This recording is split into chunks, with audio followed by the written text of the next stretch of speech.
Well, this has been an important week for the financial markets. We have a better idea now when the Federal Reserve will wind down its emergency stimulus measures. The measures were put in place during the financial crisis, and with the economy slowly but surely firming, it is perhaps time for those measures to be unwound. A number of elements will be impacted as this happens. So for perspective, we turn to our very own Jim Russell, U.S. Bank Wealth Management Senior Equity Advisor. Jim, good to have you with us. Happy holidays. Same to you. Very interesting week. Tell us about these emergency measures. What did they include and what's happening now? Great question, Brian. There is a little bit of confusion out there on how this works exactly.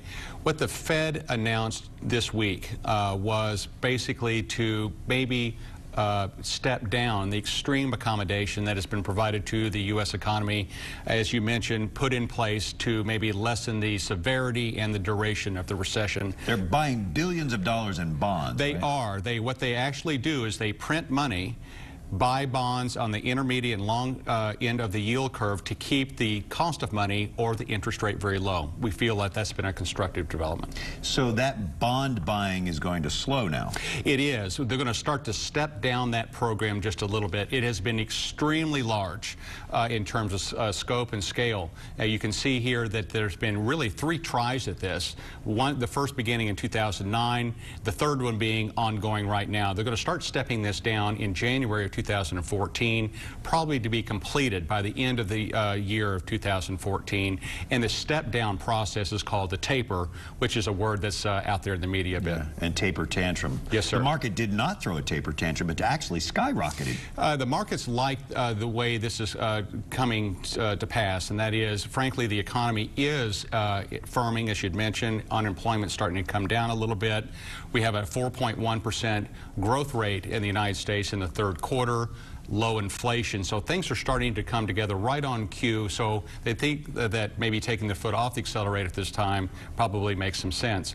Now, there's been a little bit of a correlation with the stock market as well. Now, we think the correlation between the QE programs and the accommodation and the stock market is indirect, and that is the accommodation helps the economy, and of course the stock market reflects the economy. So the QE programs didn't directly impact the stock market.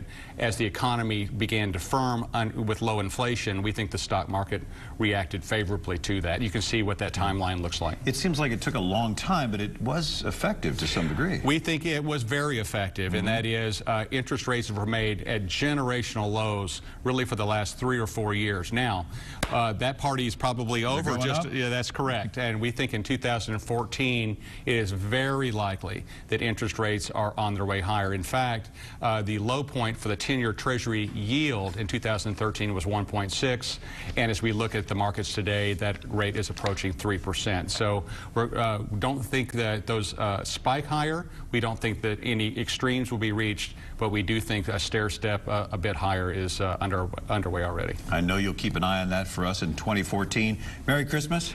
Same to you, Brian. We appreciate you and U.S. Bank. Thank you, sir.